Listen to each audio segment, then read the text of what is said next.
Hey everybody, welcome to another video. So today I'm going to be doing some quick analysis of some gameplay I did at 50 and L. So it's been a long time since I played 50 and L, and I was really anxious to get back to it. That's kind of where you can actually start making a decent living. And with all the bonuses that ACR has when it comes to the Beast leaderboard and just rake back in general, I am hoping to run it up quite a bit there, start making some, decent actual money, as opposed to just grinding. I've been playing 25 and L on Ignition, and I haven't really been recording gameplay for that. Simply because, I don't know, you can just play really nitty at 25 and L, and you can just print money. I don't know, I didn't really feel like it was really worth it. It's like semi low stakes. I'm just playing nitty, not really doing anything special. And also, a lot of what's interesting, in my opinion, in poker is the exploitation side. And when you don't know who you're playing, obviously it's harder to exploit them. So, those are the reasons I haven't been making a ton of gameplay. But I did win maybe 20 buy-ins or something. I don't know how much I'm up, but I think I went from like 200 to 700 bankroll on Ignition, something like that. I'll put a screenshot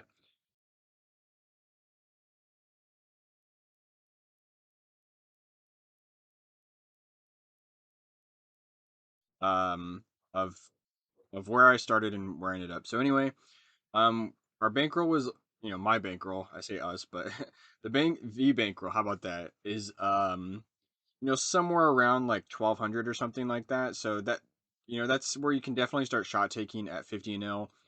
So anyway, some non-poker stuff. Well, just like one non-poker thing. So I'm actually in this. I'm in Orange County, California. I did want to show you guys because it's a beautiful day. It's November 22nd, and it's like 70 degrees, just like a perfect day. Um, which is funny for being in the middle of winter, but such is life in California. So I'm gonna take a picture and I'll take a selfie and I'll put it here. But anyway, I wanted to quickly talk about what happened at 15L. So at 15L, um, you're gonna see this as soon as I play, but I played a little bit beforehand, before recording, and then I decided to record. So the good news is there's like a lot more fish than I expected. Um, as you move up in stakes, generally speaking, you're going to get more higher population of good players, but people were doing like really bad opening sizes, really bad bet sizes. Definitely some more regs, like people had better bet sizes and thinner value bets. But oddly enough, it's like I actually found that was easier to play against because people just like spaz out when they're playing low stakes and they're really bad at poker. So yeah, I oddly found it like very satisfying to play against people that were actually like thinking a little bit. When you're playing really bad people, you really just play ABC, play tight, and value bet big, and wait for them to call you down because they do. And it's like that's fine and good to like make money, but boy is that like boring as hell. So I'm actually like so far very excited about what I've seen at 50 and L, and I hope to keep playing a lot of it. Um, in general, I was feeling, I'm not gonna say I was like pessimistic about poker, but I was just like I said, I was just grinding 25 NL just to build my bankroll, just to like print money. And again, it's like you can do that, and it's great to make money, but it just feels so lifeless. Like I didn't feel like I was using my brain at all. And if you try to get creative, um, I don't know. A lot of times you're punished because you just don't know who you're playing against on Ignition as well. So this is all just to say, I feel like things are looking up for poker. In my world, I'm excited to get out of 25 and L and move on to bigger stakes.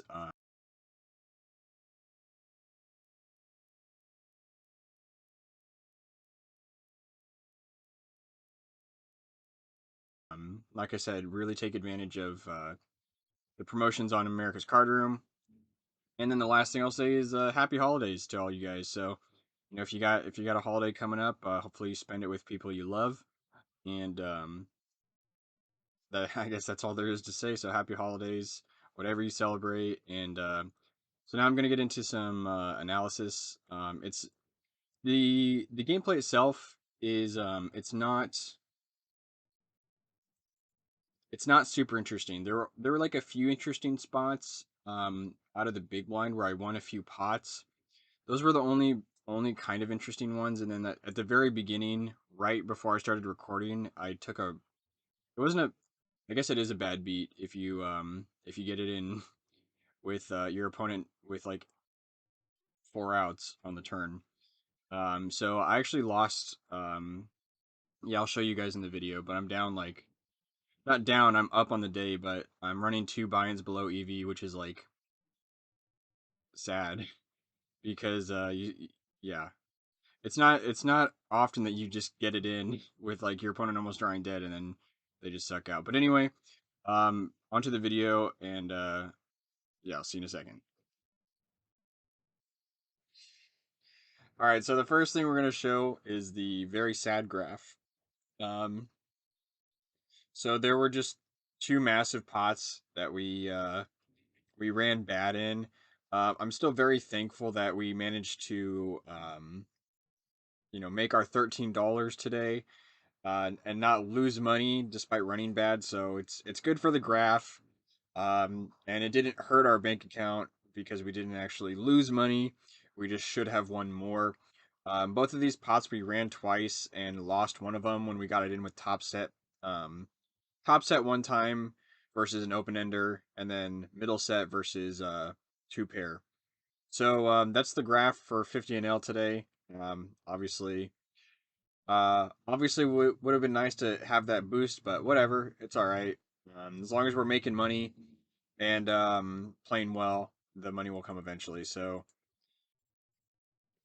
all right, so we're gonna be taking a look at this 50 and L gameplay now. Um, in the next few seconds, I am going to be adjusting. In the recording, I have to adjust OBS a little bit, and I also wanted to show how we got four outed for half of this $50 pot or $100 pot. So I just wanted to sit out and show that. It's not. I don't know. There isn't that much to say. I guess I can talk through it. So let's see. I don't remember how. I don't know if we three bet jacks. Let's get back to it. Okay, so looks like we just flatted jacks from the big blind versus low jack. I think that's what the positioning shows. I can't see it because the camera's in the way. My face is in the way. But that's what the action looks like. Um and so, a few things to talk about is flatting jacks from the big blind what you should always do. I would say definitely not. But a note that I did want to make and kind of share with you guys to help you, do better is when you're playing a new stake where you have no reads on any players, um, I think it's very reasonable and I think it's like frankly, in my view of GTO, I think it's like more GTO to play super tight before you know who you're playing against, before you start making more lower EV plays. And you could make the argument that like, okay, you're not extracting value out of worse hands with pocket jacks. But like I said, I like to take um well, I didn't say this, but my thought process is I want lower variance plays when I'm getting into a new stake where I don't know anybody. And yeah, it's not just like slam dunk three bet. What if I get four bet with jacks? I'm not I'm not even that thrilled about, trying to get it in or something. So I don't mind playing on the tighter end in a brand new stake. So so now we're looking at my raise size on the flop. So I'm trying to see. So I deposit because people were walking by. I didn't want you guys to have to hear that. So he bets 80% of pot on flop, which is I guess reasonable because my value hands, I don't know, like I do definitely have value hands here like queen jack pocket threes, queen x of diamonds that he's not really thrilled to get it in versus. So honestly, I'm not sure how much I love his bet size on the flop. He's just making really big pot with a mediocre hand. Now that we know he only has ace queen, so given that point aside, I decided to make it really big. I go 4x, which is, I don't know, I think 3x is about standard, but on this very draw heavy board, there's things like king 10, ace king of diamonds, ace queen of diamonds, ace 10, ace king of diamonds, like both of those, um, 9 10 of diamonds, whatever. So if we see an 8, a king, an ace, a diamond, we're not really happy about any of that. And so because there's so many bad turn cards, I decided to make it very big. So that's part of the reason. And then the other part of the reason is that he does have strong hands in his range that, don't want to just fold. And so if he has pocket kings here, it looks like I could definitely have 9 10 of diamonds here, queen 10 of diamonds, something like that. So for those reasons, I decided to go on the bigger side. And then ace on the turn, so it's certainly possible he does have pocket aces. But I'm not just prepared to like check fold, of course. We're not really planning on folding this hand. And for that reason I just decided to pot commit myself and hopefully he just shoves over the over my big turn bet. Even a fold is better than him calling and we see like a diamond on the river or something, or a 10 or a king. So at this point, I'm just trying to make him go all in or fold. So I do over pot, which is yeah, I think I can definitely be doing this with like 9 10 of diamonds, king 10 of diamonds, ace x of diamonds, assuming he doesn't have the ace of diamonds. So I'm pretty balanced here, and I just happen to have the absolute top of my range, other than like king 10 of diamonds specifically. So um, like I said, I don't mind the fact that he also just shoved the turn with top two. I don't think he played this hand horribly or anything. It just so happens that we do have, like I said, top of our range. We have basically the nuts, um, versus obviously top two. So we end up running it twice, and then we lose the second pot. And here I type something like running like booty. I think so. It's like running bad, feels bad. Graph is much lower than it should be. But I already showed you guys this, so we don't need to see it again. Okay, so now we're going to just move on to the regular analysis here. Deuce 4 suited. When I'm playing tight, I probably don't even want to defend this, but I might if I know the player and I'm feeling like I'm playing well. But it's totally fine just to fold deuce 4 suited in the big blind to a raise. 8 6 suited, definitely an open on the button, possibly a 3-bet, but I'd say usually not, especially as I was saying earlier that I lean toward being more conservative when I don't know the player pool. I don't know the tendencies at the player pool, like the, as they say, the meta. Like how do people generally play at this stake? I don't know. So I think I just fold, and that's definitely fine with me in retrospect. Jack nine suited is definitely an open. I think we get 3-bet and we just fold. Yeah, so people definitely 3-bet a lot more here. I've noticed, but not enough to like feel like it's unbearable or something. So this is one of the hands that we're going to play where we have an somewhat interesting spot. Um, um, through the big blind. I mentioned it earlier in the video. So obviously flopping top pair, very good hand. I think he bets on the bigger side. 3.5 out of 5.2.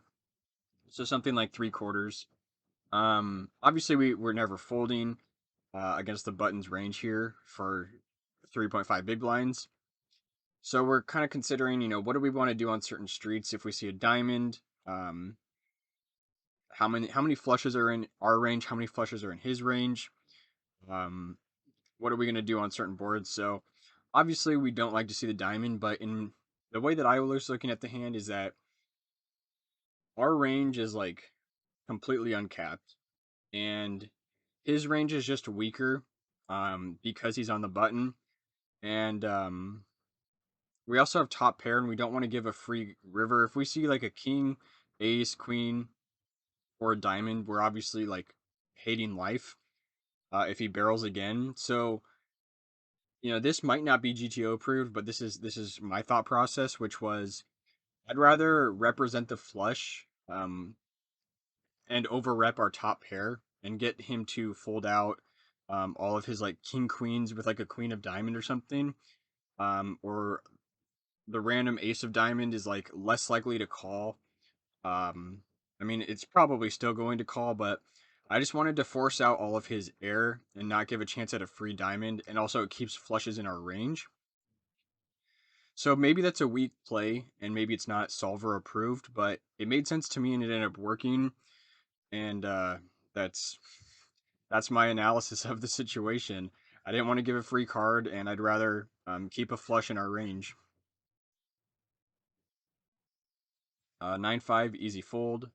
We're at Starbucks. Oh, you guys can't see my camera because I put this camera over it, but underneath is a camera of me at Starbucks, but it doesn't really matter.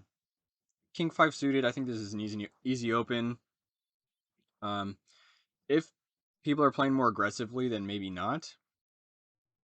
If you're getting 3-bet a lot, which frankly I am getting 3-bet a lot. This guy 3-bet's pretty huge. Yeah.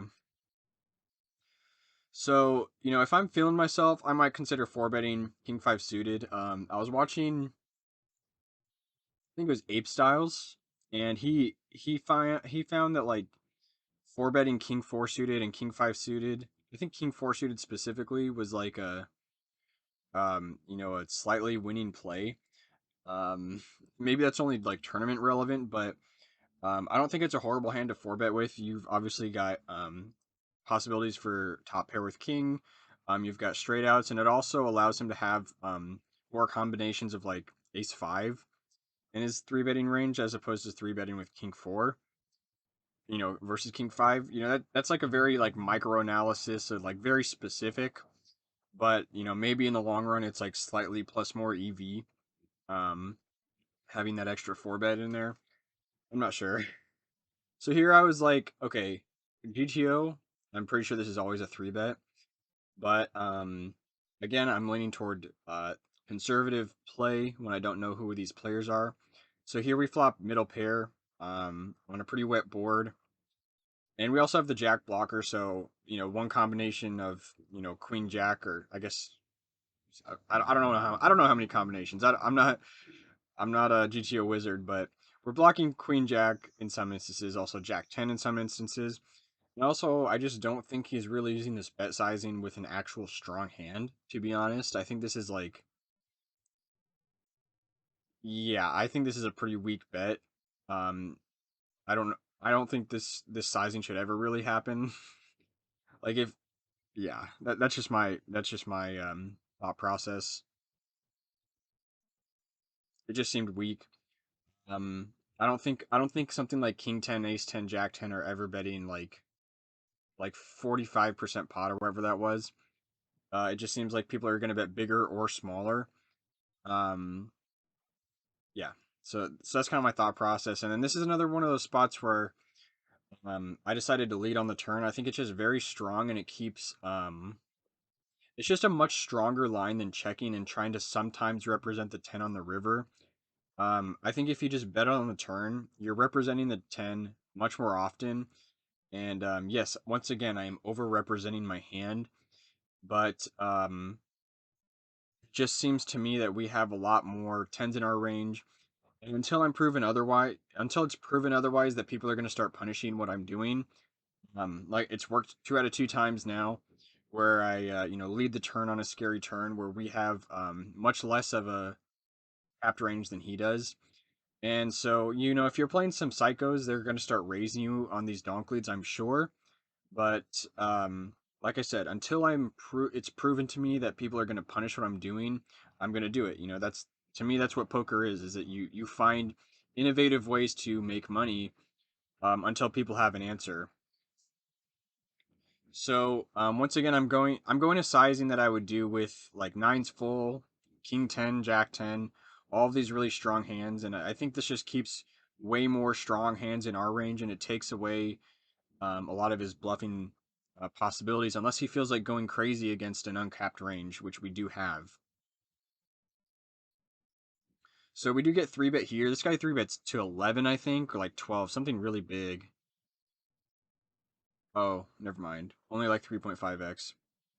Um, that does happen later in the video, I think, but people, yeah, people 3-bet more here than I'm used to. So this is a play that I do a lot, and I am balanced when I do this, but people 3-bet my low jack opens, quite often. And so I think I need to change my opening strategy in the low jack because I'm definitely losing a lot of big blinds by doing what I'm doing. Like I said, I am balanced and I do this with aces, ace, king, queens, um, kings. But you're just kind of left. Oftentimes, you're going to be left in these spots where people do a big 3-bet and you just can't really do anything about it unless you have a premium.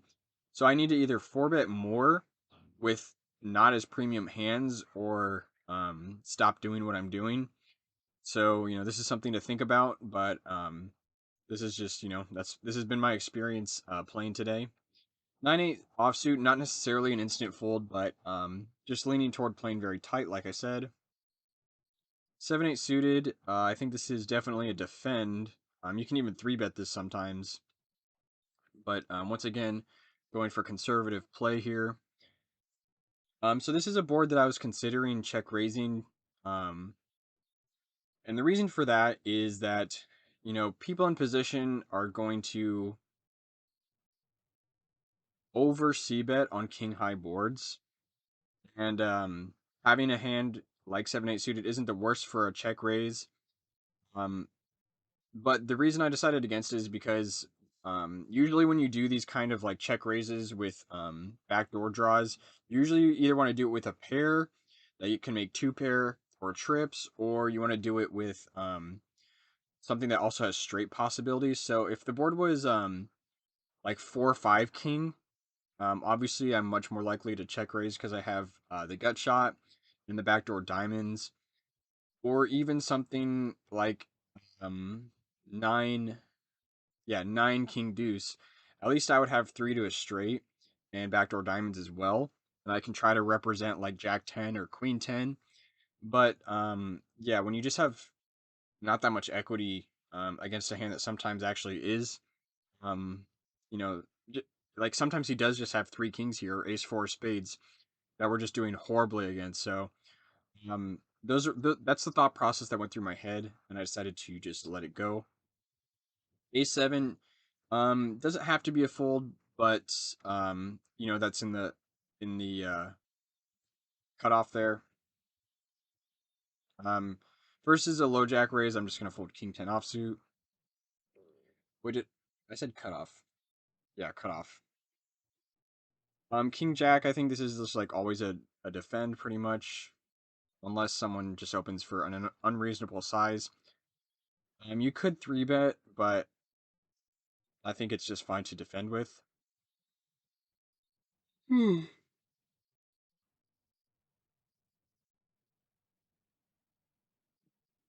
I'm pretty sure he opens. Yeah, he does open. I know for a fact he opens. So this is another one of those hands where I was like, if I was suited or if I had slightly more equity, I would definitely consider check raising or even calling. But this is one of those like really close spots where I don't think folding or calling are like necessarily much worse than the other. Um, because we're beating like all of his bluffs, but like I said, if it was like ace 5 of heart, or let's say it was ace 5 of clubs, 3 of spades, then with the king of clubs, I'm more likely to continue because we can bluff sometimes. But um, yeah, I don't want to like free roll myself just with king high, hoping I hit like runner runner something. We could just be in very bad shape. But like I said, against his bluffs, we're doing very well. So it's not clear. You could throw this situation into a solver and probably learn something, but I don't think that's like the best use of my time at this moment. So I just decided to let it go. and I'll maybe come up with a solution to that situation in the future. Regardless, moving on, we have ace jack suited in the small blind. We're just going to open this and get a fold. Do love playing ace jack suited, but I'm also glad we didn't have to like 3-bet the low jack with ace jack suited in small blind or something. Gotten into a lot of trouble with ace jack suited in small blind before. This one I don't remember what happens. We definitely play it. I want to say we win this pot. We've played I think we played some. Yeah, yeah, I remember. So we've played a few hands with this guy, and I just know that he's like I don't think he's a bad player or something, but I just know that he kind of autopilots with some aggression, and he probably thinks that I suck. So he's probably just trying to run over me. But like the thing is like you don't bet a third and try to run over someone. Like that's just not really much of a strategy. Um, it just seemed like a very weak bet. I think if someone ever actually does have a strong hand here with the flush draw on board, this just doesn't seem like a board that someone with king queen is betting a third on. Um, that was just my intuition, and I think that raising this guy, given that he probably thinks we are a more passive player, made it seem like a very profitable thing to do. So that's what I decided to do. I didn't even know what I was representing. I just thought I could get him to fold, and I was right. So 3-4 suited, definitely an open in late position. I think we just open and get a fold. Oh no, we do get to see a board. So here's a secret tell, which is if someone loads into America's Cardroom with 120 big blinds loaded, they're probably a fish. Just because like I think regs tend to prefer just playing 100 big blinds because it's they're more practiced in it. That's how I play. I think that's how most people play. So until I'm proven otherwise, I assume that people who load in for 120 big blinds, that they're fish. And so for that reason, you can be a little bit more aggressive versus them. Um, that's not to say that I wouldn't just c bet this board in the exact same way, but I'm just less concerned about getting check raised by someone who's a fish, presumably. So we see deuces here. I'm pretty sure this guy opens for 2.5, and then we call and then just check fold.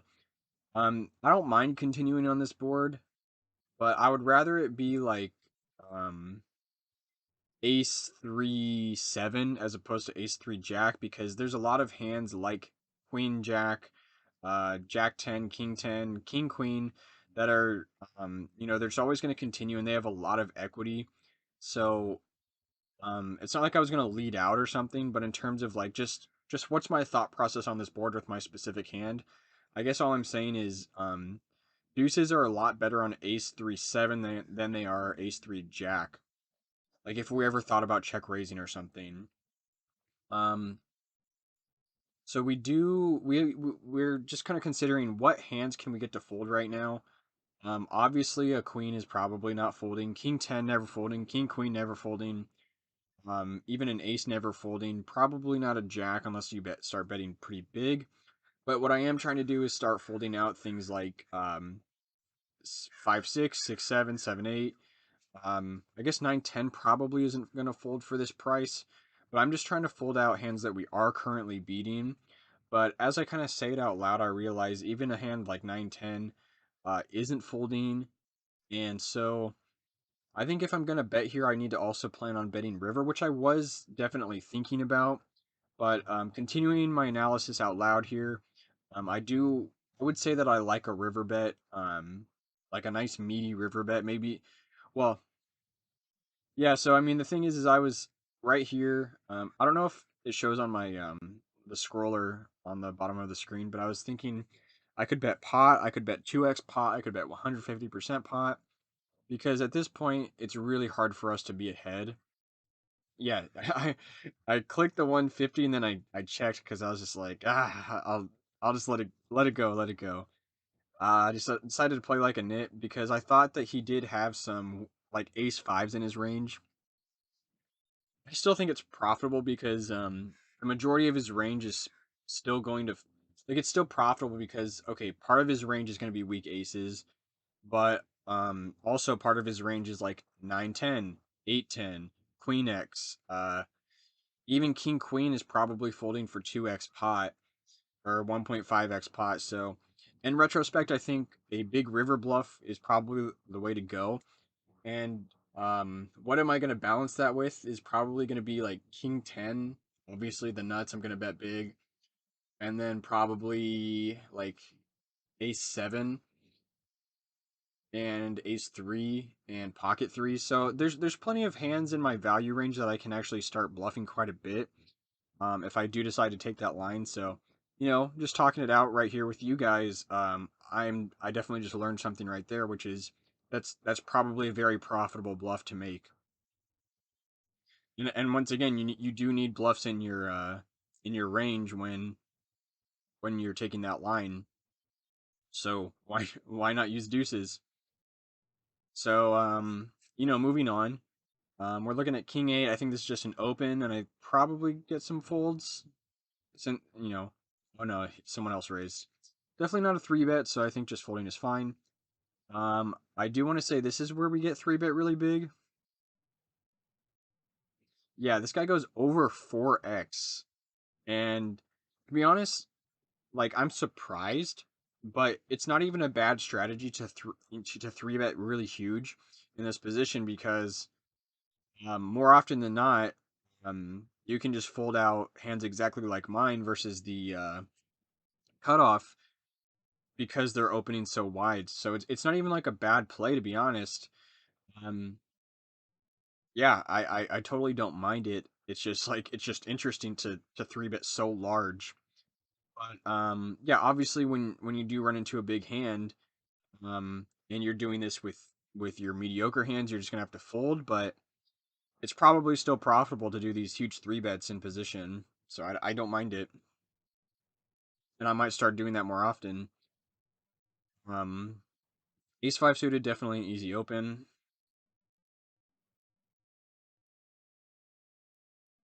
King deuce, easy fold.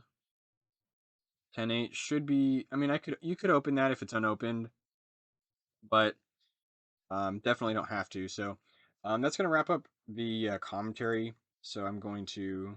Hey, it's me. So I'm gonna wrap up the video. I hope you guys enjoyed the commentary that I provided. Like I said, I'm happy to be back at 50-0. It feels way better to be playing with some people who think a little bit as opposed to just these 25-0 just like airheads. And the 10-0 airheads. Even the regs at 10-0 are like uh they're so annoying to play against. But anyway, like I said, that's gonna be the video. So if you wouldn't mind, I would appreciate dropping a like on the way out. That'd be great. Let me know in the comments if you have any questions. If you think I played any hands bad, poorly or well, or just as I said in a video in the past, you just let me know how your day's going. Um, I do remember, I don't remember the guy's name, but someone watched all the way through and he's like, "Hey, my day's going great." So I appreciate that dude for watching all the way through. So I'll see you guys later and have a great day.